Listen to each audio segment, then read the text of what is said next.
बर्फ तो ऐसे गिर रही है जैसे मनाली को भगवान एंटार्क्टिका बनाने के मूड में है।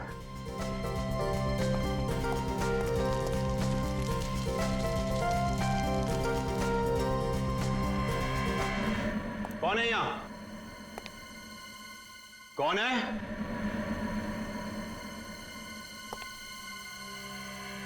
कौन है?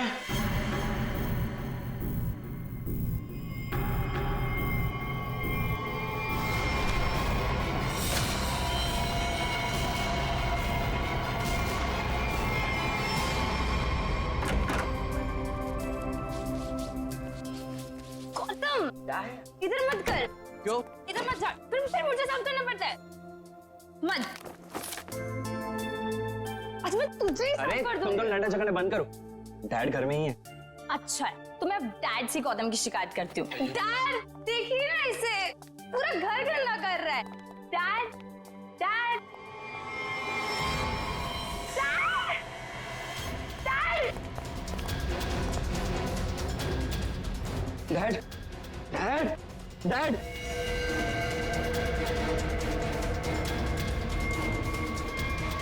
Dad is no more.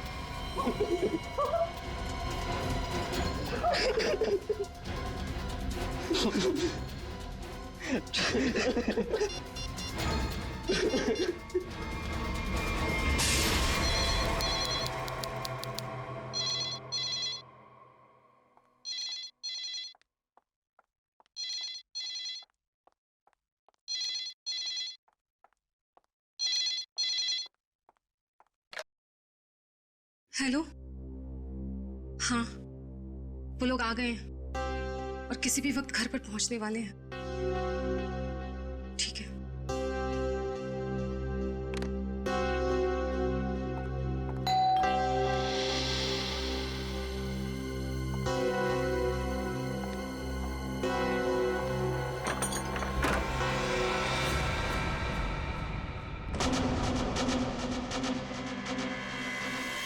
Oh my God! क्या हुआ किलोरी? आ गए वो लोग?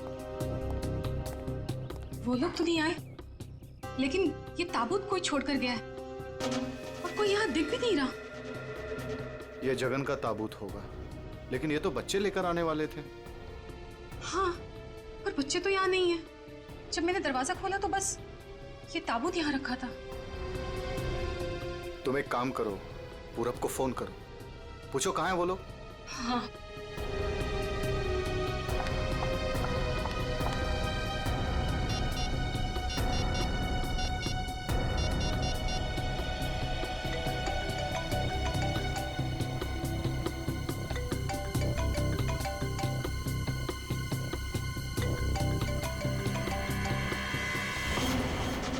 ये आवाज तो यहाँ से आ रही है।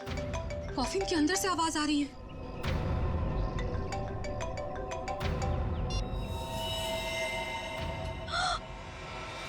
खून! विक्रम, खून! Oh my God! कुछ तो गड़बड़ है। पुलिस को फोन करो जल्दी। एक मिनट, तुम पैनिक मत हो, खोलकर देखते हैं ना।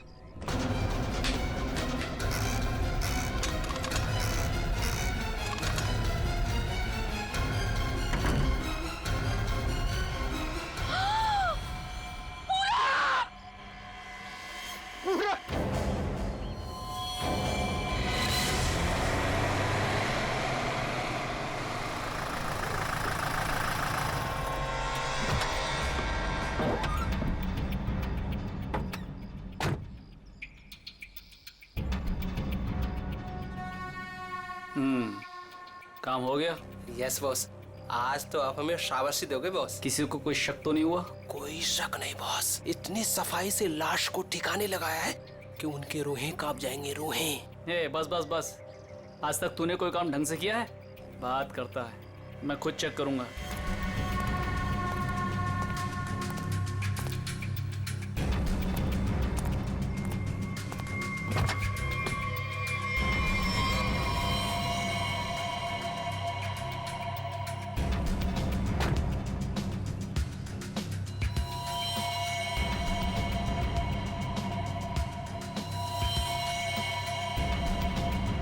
अबे क्या हुआ बॉस? मेरी किस्मत खराब थी जो मैंने तुझ जैसे निकम्मे को काम पे रखा। ऐसा क्या हो गया बॉस? ये देख, ये है तेरा सफाई वाला काम। हाँ, तू लाश ठिकाने लगाने गया था या अपनी पूंछ लगाने गया था तू? पूछ? अबे पूरे रास्ते पर तू खून के निशान लगा कर आया। सीआईडी वाले इसी पूंछ को पकड़कर हमारी गर्दन तक पहुंच जाएंगे। अरे तुझे कितनी बार बोला कि लाश ठिकाने लगाने के बाद सफाई पर सही से ध्यान दिया करो। बोला था ना, एक बार बात तेरे भेजे में नहीं घुसती क्या? बात करता है। अब क्या करे बॉस? क्या करें? मैं बताता हूँ तुझे, रुक। मन तो करता है ना तेरा खून भी इसी रास्ते पर बहा दूं। अरे शक्ल क्या देख रहा मेरी? ये मुसीबत को ठिकाने लगा और सफाई वही कर। जी बॉस। चल बॉस चल, खुद भी मरोगे और मुझे भी मरवाओगे। चल।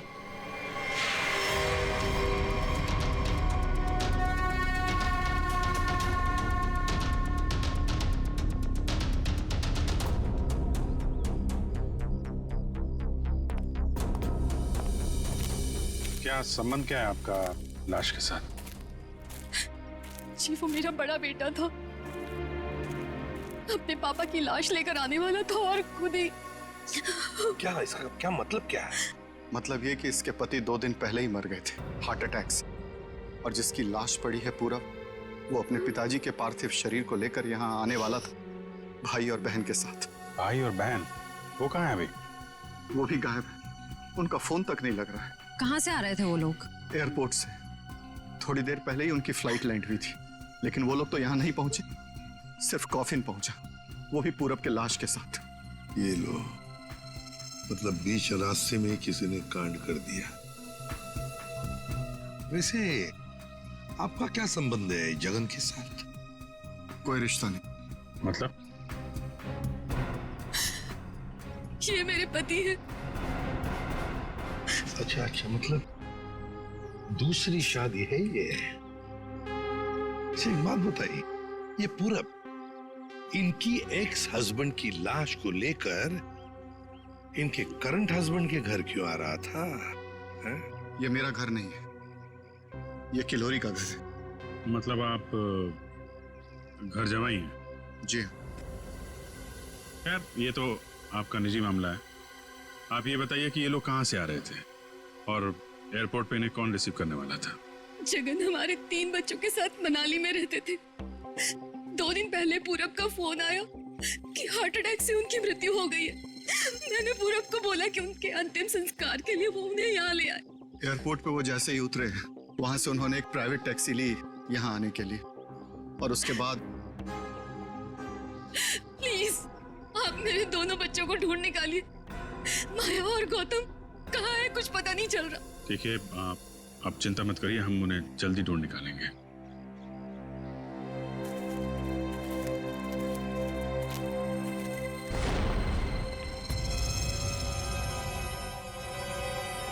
तो ये देखो, उनकी रेलगाड़ी लगती है।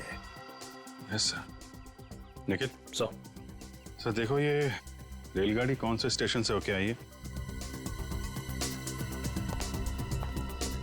चलो भैया चलते हैं। चलते हैं भैया का क्या मतलब है? अपना मुंह दिखाने आया था तू यहाँ पर? मतलब ये है कि एक लाश पड़ी हुई है, उसका खून हुआ है, किसने खून किया है ये तो आप पता लगा ही लोगे ना। महान हो आप लोग तो मेरा क्या काम है यार? इसको नहीं बुलाऊं तो इसके कान में से धुआं निकलता है कि हमें बुलाया नहीं, ये तो यूं केस सॉल्व कर देते, यूं खूनी को पकड़ लेते। और अभी लाश को सूंघा तक नहीं, वो चल पड़ा। हाँ सूंघ लिया तो फिर मुंह खोल ना। लाश को सूंघने के बाद क्या पता चला ये बताने के बगैर सरपट भागे क्यों जा रहा है?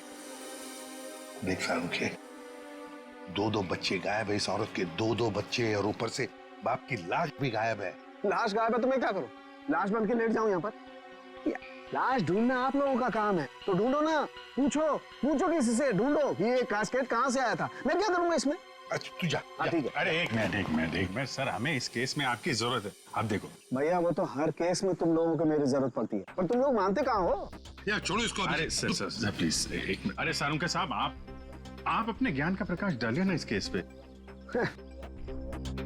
इसके चेहरे पर अंधेरा छाया, ये क्या प्रकाश डालेगा? कुछ बोला? नहीं, ये हमारे आपस की बात है, तुम लगे रहो। ये ताबूत कहाँ से आया? ये लो, एयरपोर्ट से। अरे तो एयरपोर्ट जाओ ना यार, यहाँ क्या कर रहे हो तुम लोग? तो जाएंगे ना साळुंखे जी, पर आप क्यों मैदान छोड़ के भाग रहे हो? भाभी, आपके हस्बैंड की लाश आ गई। नहीं, मेरे बेटे की लाश आई है। क्या क्या कह रही हैं आप? इतना सारा खून क्यों बह रहा है? मुझे बहुत डर लगता है खून से। शांति शांति प्लीज। ना खून इसलिए बह रहा है क्योंकि इनका खून हो गया है।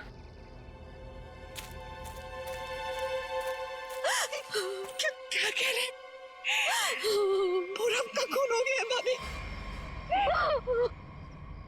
वैसे आप ये मेरी बहन है और किलोरी की ननद। लेकिन भाभी, इसमें पूरब की लाश है तो आपके हस्बैंड की लाश कहाँ है? साळुंखे, अगर 5 साल के बच्चे की तरह मुंह बना के नखरे नहीं करता ना, तो अब तक कोई सुराग मिल जाता तुझे।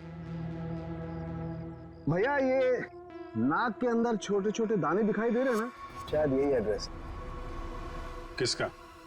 उनके हस्बैंड की लाश का। अरे तुम लोग कर क्या रहे हो? आज फिर किसी पैसेंजर का लगेज मिसिंग हो गया। तुम लोगों की वजह से किसी दिन गवर्नमेंट मुझे इस ऑफिस से मिसिंग कर देगी। ठीक से काम करो। Yes sir.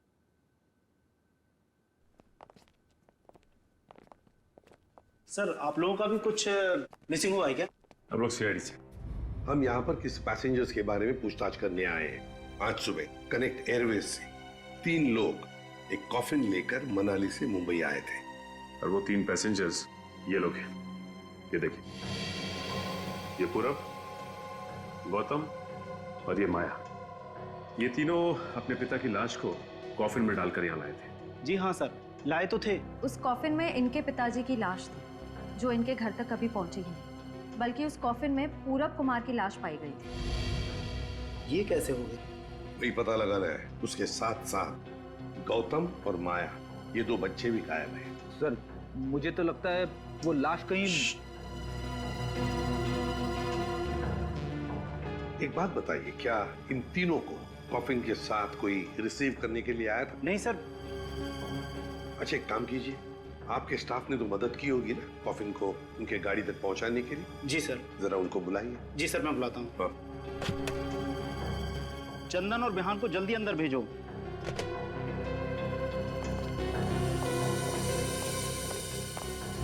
क्या हुआ सर? आज सुबह कनेक्ट एयरवेज से कॉफिन आया था। हाँ साहब। उसके बारे में सीआईडी वाले आपसे कुछ पूछना चाहते हैं। सीआईडी साहब, हमने कोई गड़बड़ नहीं किया साहब। हम तो बस काम कर रहे थे साहब। हमने तो बस उस कॉफिन को उस गाड़ी में चढ़ाया था साहब। एक मिनट, तुमने कोई गड़बड़ नहीं की है। सिर्फ इतना बताओ कि जब तुम ये कॉफिन यहाँ से उनके गाड़ी तक ले जा रहे थे, तो उस दौरान उसके बीच में कभी कोई मिलने आया था या कोई ऐसे कुछ भी हुआ था क्या? हाँ साहब, हम उन तीनों को लेकर जब यहाँ से बाहर निकले, उनके साथ जो लड़की थी ना, उसको एक फोन आया सर। पता नहीं क्या बात हुई, फिर वो अचानक से कहने लगी, पार्किंग में एक नीली वैन खड़ी है, ये कॉफिन वहां ले चलो। अच्छा, वैन के ड्राइवर को देखा तुमने? नहीं साहब, वैन के ड्राइवर को तो नहीं देखा, लेकिन साहब वैन का नंबर मुझे याद है। गुड, तो नंबर दो। XY026813। सचिन, पता लगाओ इस नीले रंग के वैन का। पूरब, गौतम और माया 3 बच्चे अपने पिता जगन की लाश को लेकर मनाली से मुंबई आते हैं। लाश को कॉफिन में लाते हैं बाय एयर। मुंबई पहुंचने के बाद वो अपनी मां को फोन करके बताते हैं कि वो मुंबई पहुंच गए और साथ साथ वो कॉफिन भी। मगर जब ये कॉफिन उनकी मां किलोरी के घर पहुंचता है, तो कॉफिन में से निकलती है बड़े बेटे पूरब की लाश। जगन की लाश गायब है और उसके साथ साथ गौतम और माया, दोनों बच्चे भी गायब हैं। तीनों के तीनों गायब। सर, हो सकता है कि जिस वैन में वो लोग लाश लेकर जा रहे थे, वो वैन कहीं रुक गई हो और शायद वहीं पे कुछ हुआ हो। बस तो इसीलिए तो उस ड्राइवर की जरूरत है हमें। वो ड्राइवर कौन था, उस गाड़ी के बारे में डिटेल, सब कुछ चाहिए हमें। सर, वैन के रजिस्ट्रेशन नंबर से मैंने मालिक का पता लगाया। फिर मालिक का कहना है कि वैन तो कुछ महीने पहले ही चोरी हो गई। ये लो। सर इसका मतलब अब गौतम और माया की जान को खतरा है। बड़ी बारीकी से प्लानिंग की है, खतरनाक प्लानिंग की है। देखते। ओए, अंकित, कुछ मिला? हाँ बस, ये देखो, ये मिट्टी कॉफीन के नीचे लगी हुई। इस मिट्टी में इस कॉफीन का पता। मिट्टी में पता? हमें तो नहीं दिखा। उसके लिए सालूखे की नजर चाहिए। सड़ुंखे, कॉफिन का पता तो हम लगा ही लेंगे, पर पूरब की लाश इस कॉफिन में आई कहां से? ये पूरब की नाक बताएगी बॉस।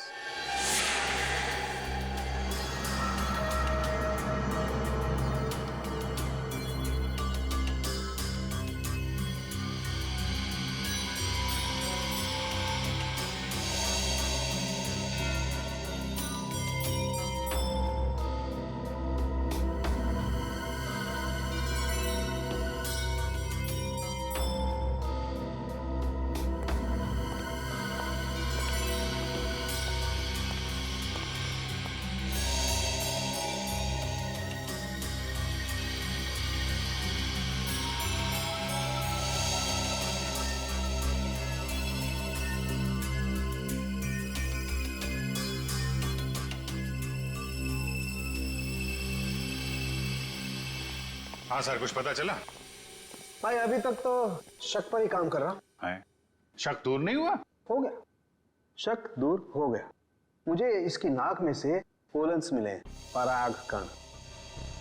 सालुंखे साहब, वो कैसे पता चला? फॉरेंसिक पोलिनोलॉजी से। सालुंखे साहब, ये क्या है? रेडी, ये फॉरेंसिक साइंस की एक अलग टेक्निक है। सर इसमें क्या होता है? निखिल, इस टेक्नोलॉजी से हम बहुत छोटे पार्टिकल्स लाइक माइक्रो पार्टिकल्स को स्टडी करते हैं, जो कि फूल, पौधे, कपड़े, मिट्टी, ऐसे कई सारी चीजों में पाए जाते हैं। वाह, क्या बात है तारिका जी, क्या नाम? लेकिन इसे बड़े ध्यान से देखना पड़ता है, क्योंकि कई बार क्या होता है कि आवारा भंवरे के फूल पर बैठ करके उसके सारे पोलन्स, उसके सारे पराग कण चुरा करके भाग जाता है और पूरे के पूरे माहौल को गंदा कर देता है। साहब, पॉलिन जो है हवा और पानी से भी फैलते हैं, इसमें बेचारे खाली भंवरे को ही क्यों दोष दे रहे हैं आप? सही करो, बेकार में खाली भंवरे को दोष क्यों दें? तो होता यह है कि जब हम बाहर से आते हैं तो हमारे पूरे शरीर पर, आंख, नाक, कान, गले, सब पर पोलन्स लगे होते हैं, और इन पोलन्स की जांच करके हम ये पता लगा सकते हैं कि ये खास व्यक्ति किस जगह से आया है। ये तो है। मैं बताता हूं, ये देखो,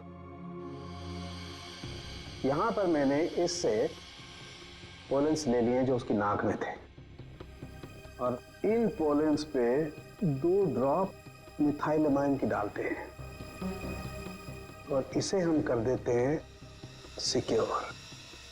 अब इसे चेक करके हम ये पता लगा सकते हैं कि ये पोलन्स कैसे हैं, कहां से आए।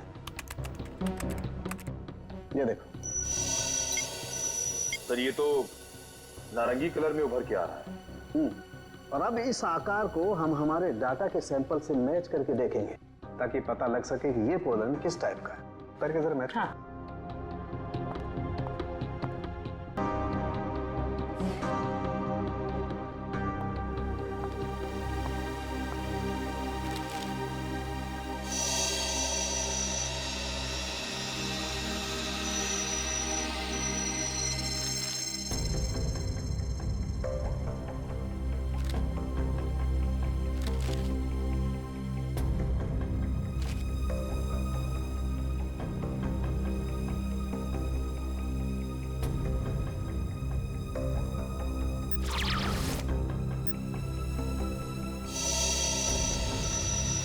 वाओ सर, ये तो पॉलेंस की पूरी लाइब्रेरी है। एक पॉलन कहाँ पैदा हुआ, धरती पे कहाँ पाया जाता है, पूरी डिटेल्स है इसमें। फॉरेंसिक साइंस की इस टेक्निक की वजह से क्राइम स्पॉट का पता लगाना बड़ा आसान हो गया है। मिल गया मैच।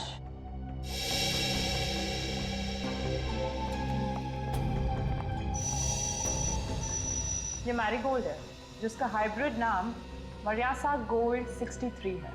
ये वैरायटी पूरे साल पैदा होती है और धानी खेत में पाई जाती है। धानी खेत?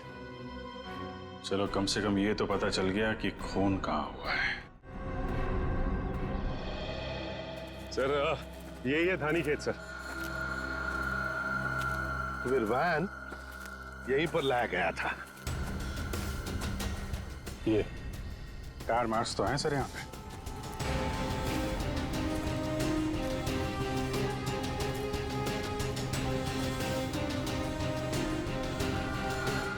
बस ये उसी वैन के टायरों के निशान। फिर तो जगन की लाश खूनी ने यहीं कहीं फेंकी होगी। पर सर इतने बड़े खेत में हम उसकी लाश ढूंढेंगे कैसे? मैं बताता हूँ बस। तो कब बताएगा? क्या मुहूर्त निकलवाना पड़ेगा? मैं बता रहा हूँ ना यार, उखड़ते क्यों? 1 मिनट रुको।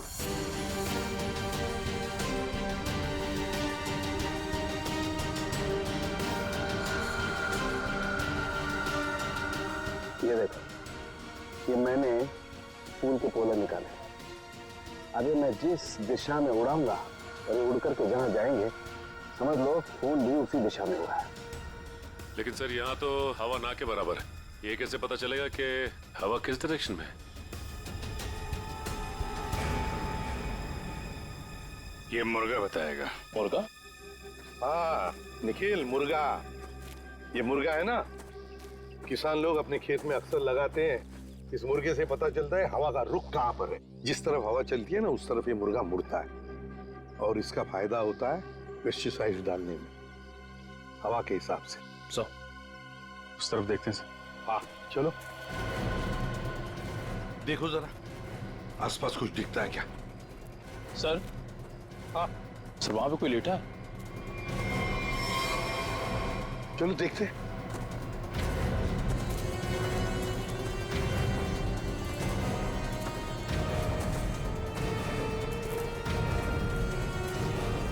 हेलो? ओ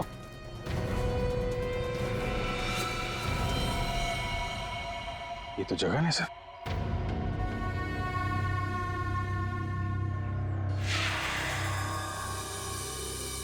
देखिए जगन की लाश हमें गेंदे के खेत में से मिली। क्या बता सकते हैं ऐसा कौन कर सकता है? कौन मार सकता है जगन को? कौन मार सकता है आपके बेटे को? है किसी पर शक आपको? किसी के साथ उनकी कोई दुश्मनी थी? है? मुझे किसी पर शक नहीं। तो कहीं ये मामला प्रॉपर्टी से रिलेटेड तो नहीं? अब हम पर क्यों शक कर रहे हैं? क्यों नहीं? जगन जी अमीर आदमी थे, मनाली में सेब के बाग थे, जमीन जायदाद थी। उनके मरने से और पूरब के मरने से और दोनों बच्चों के गायब होने के बाद प्रॉपर्टी तो आप लोगों को ही मिलने वाली है ना। देखिए सर, आपको बहुत बड़ी गलतफहमी हो रही है। हमें तो ये भी नहीं पता था कि जगन के पास इतनी प्रॉपर्टी है, सेब के बागान है और वैसे भी मेरी अच्छी खासी नौकरी है, अच्छी खासी कमाई है। मुझे और क्या चाहिए जिंदगी में? और मेरा तो इन सब से कुछ लेना देना ही नहीं है, मुझे तो प्लीज दूर ही रखिए। देखिए मैं अपनी फैमिली और अपनी वाइफ से बहुत खुश हूँ, मुझे और कुछ नहीं चाहिए। अच्छा, तो आपके कहने का मतलब है जो कुछ भी लेना देना है वो किल्लोरी जी का लेना देना? देखिए सर, आप लोग मेरे बच्चों को ढूंढने के बजाय मुझ पर और मेरे परिवार पर शक कर रहे हैं।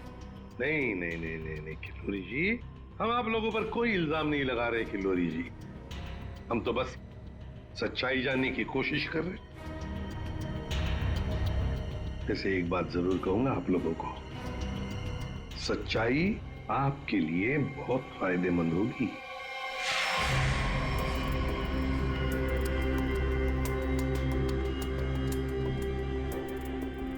तारिका, इस ताबूत के ये निचले हिस्से में जिस तरीके के निशान लगे हुए हैं ना, उससे तो लगता है इस ताबूत को काफी दूर तक घसीटा गया है। तुम एक काम करो, ये जो ताबूत पर जगह जगह मिट्टी लगी हुई है, इस मिट्टी का सैंपल ले लो। ये मिट्टी बताएगी कि ताबूत कहाँ से आया है। मगर सर खून कहाँ हुआ है वो तो हमें पता चल गया है ना। हाँ तारिका, ये पता लग गया है, लेकिन वो वैन, उस वैन के बारे में कुछ पता नहीं लगा है। जिस वैन में ये खून हुआ है, जिस वैन में से एक लाश गायब हो गई, उसके बारे में कुछ नहीं पता है। एक काम करो, इस मिट्टी का सैंपल ले लो, फिर इस मिट्टी को हम बॉम्बे के सॉइल मैप से मैच करके देखेंगे। लेकिन सर मुंबई के सॉइल मैप की कौन सी मिट्टी का फैलाव कहाँ तक है ये हमें कैसे पता चलेगा? यू ट्रस्ट मी ना? कॉज तो फिर सैंपल ले लो, पता लगेगा, बिलीव मी।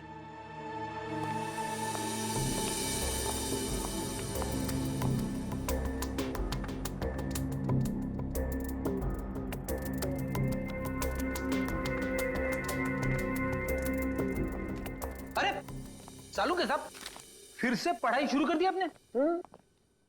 भाई क्या करें, तुम लोगों की मदद करने के लिए पढ़ाई तो करनी पड़ेगी। अरे लेकिन ऐसा है क्या इस ताबूत में जो इतनी मोटी किताब की जरूरत पड़ गई? इस पढ़ाई की जरूरत क्यों पड़ी, ताबूत बताएगा। वो कैसे? कॉफिन में मिले इस मिट्टी का हम सेडिमेंटेशन टेक्निक से एनालिसिस करेंगे, उससे सब पता चल जाएगा।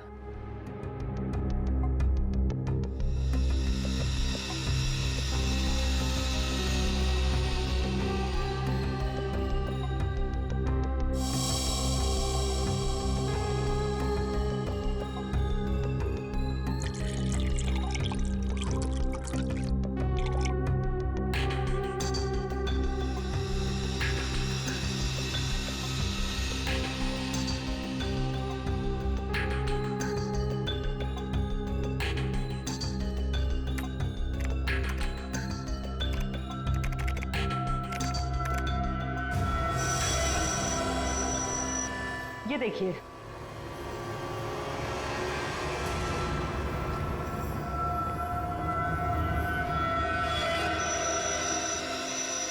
ये तो घास जैसा कुछ लग रहा है। देखो, अब देखो, ये घास नहीं है, ये मोलासिस है, गन्ने के वेस्ट से जो निकलती है, जहां पर गुड़ बनता है। मतलब ये ताबूत वहां पे ले जाया गया था जहां पे गन्ने से गुड़ बनाया जाता है, शुगर फैक्ट्री। सर, मुंबई के आसपास 2-4 शुगर फैक्ट्रीज हैं। अच्छा सालू के साहब, ये मिट्टी किस एरिया की है, कुछ पता चल सकता है? हाँ बिल्कुल पता लग सकता है।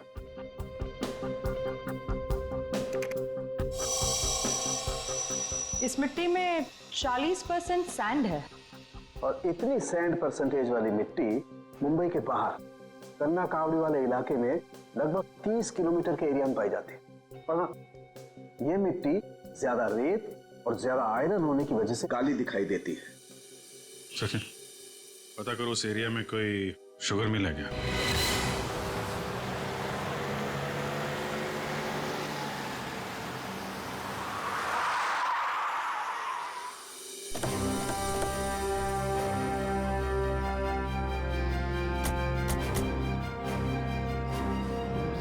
चंगनलाल शुगर मिल।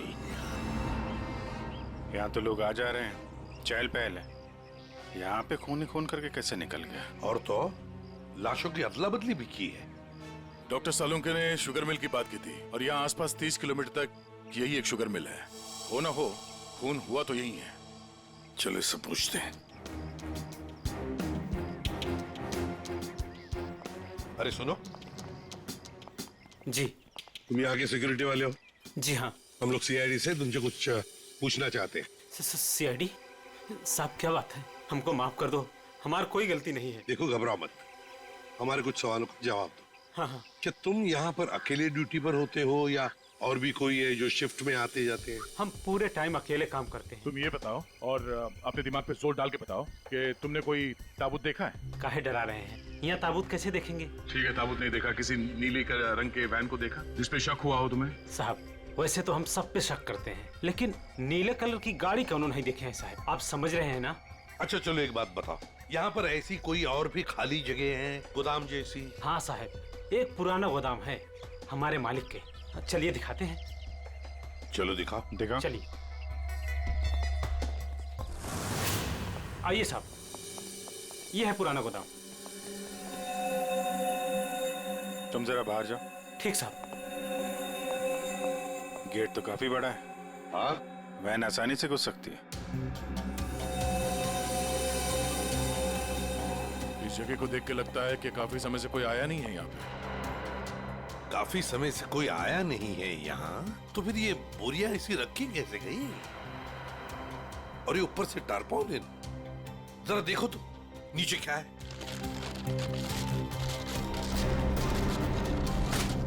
ये देखा?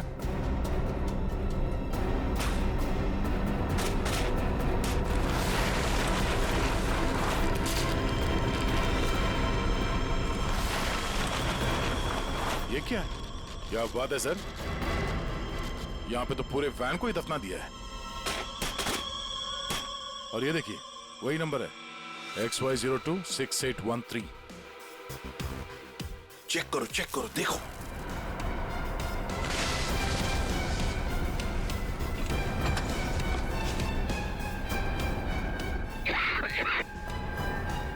माय गॉड,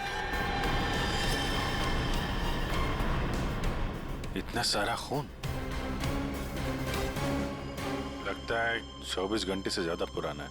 अभिजीत, लाश इसी वैन में से ले जाई गई है। काम करते हैं, पूरी की पूरी वैन को फॉरेंसिक लैब भेजते हैं।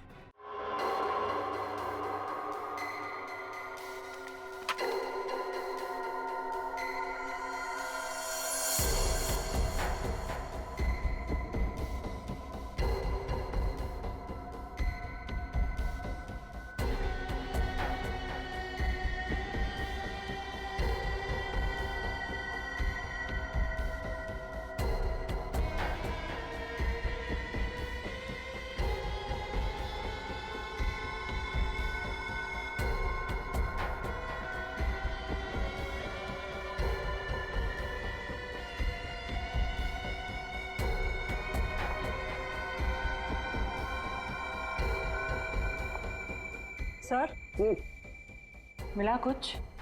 हाँ तारिका, मिला तो है बहुत कुछ, लेकिन जो कुछ मिला है उससे हम खूनी को सजा तो दिलवा सकते हैं, लेकिन बच्चों तक नहीं पहुंच सकते। सर टाइम बहुत कम है हमारे पास, कहीं बच्चों को नहीं तारिका, बच्चों को कुछ नहीं होने दूंगा, लेकिन सबसे पहले हमें ये पता लगाना पड़ेगा कि गैराज में डंप होने से पहले ये वैन आखिरी बार कहाँ होकर के आई। तो ये कैसे पता लगाएंगे हम? हमने पूरी वैन छान मारी है। तुमने वो कहावत सुनी है, किसी जेंटलमैन को देखना हो तो सबसे पहले उसके जूतों की तरफ देखो। हम भी इस गाड़ी के जूतों की तरफ देखें। मतलब साफ है तारिका, सिंपल। हम इस वैन के टायरों को चेक करेंगे। तारिका, ये वैन जहां से भी होकर आई है उस जगह की मिट्टी के कण इसके टायरों पर चिपके होंगे और वो बताएंगे कि वैन कहां से होकर के आई। करेक्ट। हाँ।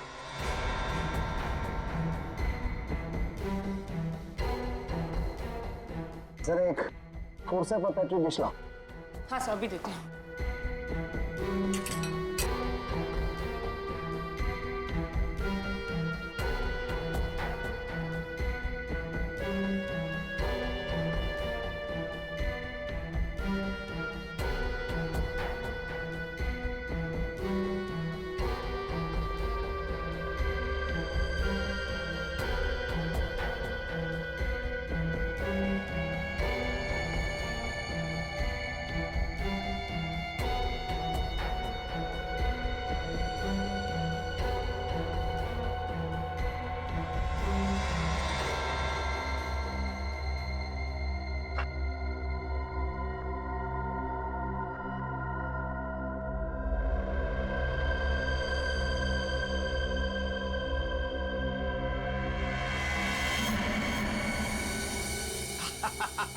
Got it!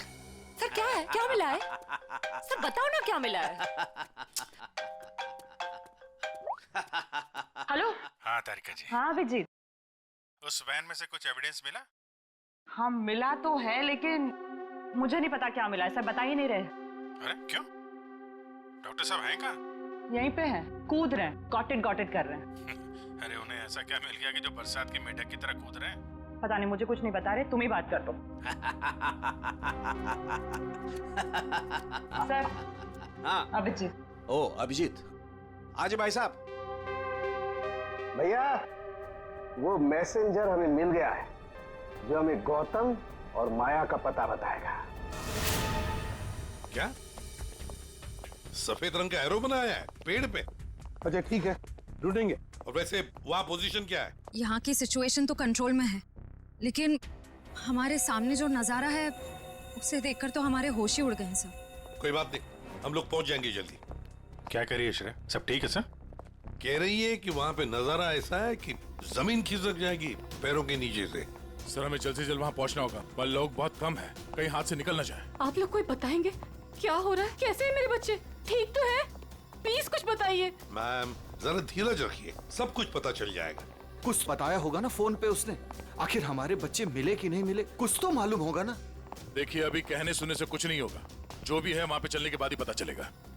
अरे पता तो तब चलेगा जब वहाँ पहुँचेंगे। अगर भालू शेर चीतों को पता चल गया ना कि हम लोग यहाँ हैं, तो दुनिया में किसी को हमारा पता नहीं चलेगा। आप फिक्र मत कीजिए प्रीति जी, आजकल इंसान जानवरों से ज्यादा खतरनाक हो गया। हो सकता है वो आपको देख के भाग जाए। अरे उन्हें चिल्लम चिल्ली की आदत नहीं है, जरा शांत रहिए आप। क्या? एक मिनट। श्रेया, वो सफेद निशान वाला पेड़ मिल गया। सर उस पेड़ से राइट लेकर 200 मीटर स्ट्रेट आ जाइए। 200 मीटर राइट में। चलिए जल्दी चलिए। कोई मुझे बताएगा हो क्या रहा है? मेरा दिल बैठा जा रहा है, कहीं मेरे गौतम और माया को कुछ हो तो नहीं गया। बस बस, और नहीं चला जाता, अब नहीं चल पाऊंगी। देखिए पीछे छूटने वालों को जानवर छोड़ते नहीं है, लंच या डिनर में खा लेते हैं। नहीं, मैं आगे जाती हूँ ना, आप लोग मुझे फॉलो करिए।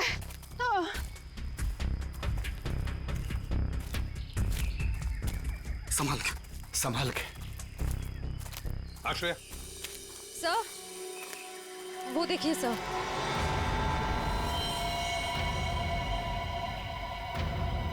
माय गॉड, जल्दी से बच्चों को नीचे उतारो। हे भगवान, क्या है? चल गए। ये क्या मजाक है सर? जब आप लोगों ने देखा कि ये लोग यहाँ आए थे, इन्हें छुड़वाया क्यों नहीं, नीचे क्यों नहीं उतारा सर? बचा लो मेरे बच्चों को। श्रेया, संभाल। माया घबराओ मत।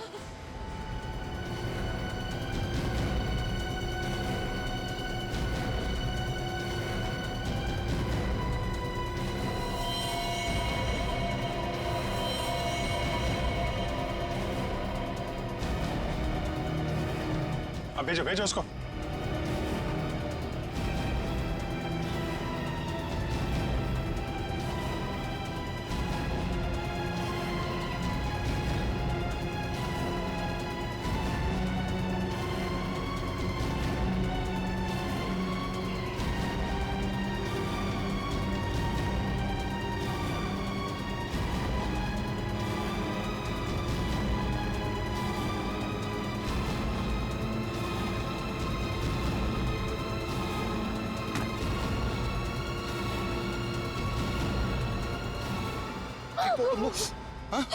तुम लोग ठीक हो ना?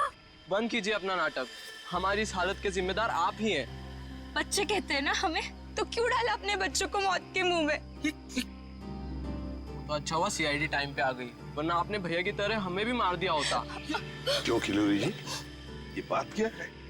बच्चे आप ही पर इल्जाम लगा रहे। मुझे भी कुछ समझ में नहीं आ रहा है।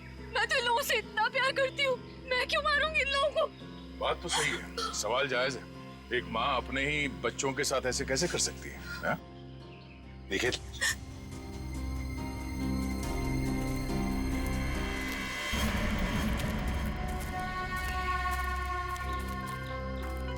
तुमने तो छुपने की बहुत कोशिश की और उस कीड़े ने हमें यहाँ का पता बता दिया। ये लोग कौन है सर? भाई मैडम कुछ पूछ रही, बताओ या और खातिरदारी करें? हमने और खातिरदारी की जरूरत नहीं है।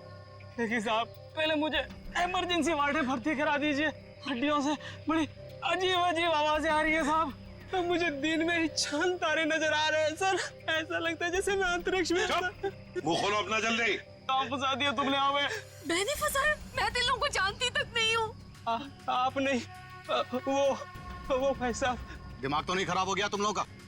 क्या बोल रहे हो तुम? हाँ, मैं वाकई आप मल्टी टैलेंटेड है। Husband come kidnapper come murder, all in one. क्या बात है? विक्रम तुम? भैया क्यों किया तुमने ये सब? और क्या करता? इसके तीनों बच्चे मेरे छाती पे सांप की तरह लौट रहे थे। विक्रम, तुमने बोला था कि तुम हमारे बच्चों को मुझसे भी ज्यादा प्यार करोगे, और तुमने मेरे एक बेटे को मार दिया और बाकी दो को मारने की साजिश की। जिस मकसद के लिए मैंने तुम्हें फंसाया, उस पर तुमने पानी फेर दिया। तुम्हें फंसाने का मेरा सिर्फ एक ही मकसद था, तुम्हारी प्रॉपर्टी, तुम्हारा पैसा। लेकिन तुमने अपनी सारी प्रॉपर्टी अपने बच्चों के नाम कर दी। क्या करता मैं? और तो और तुम अपने पुराने पति से भी मिलने जाती थी। तुमने कभी सोचा कि मेरे अंदर क्या होता था? मैंने एक दिन डिसाइड कर लिया, तुम्हारी पुरानी फैमिली को ही तुम्हारे रास्ते से हटा दूंगा। और इसीलिए सबसे पहले तुमने जगन को रास्ते से हटाया, क्यों? हाँ, इसलिए मैंने अपने रास्ते से सबसे पहले अपने पहले कांटे को हटाया, जगन को। अपनी पत्नी को झूठ बोला कि मैं बॉम्बे से बाहर जा रहा हूं। और एक दिन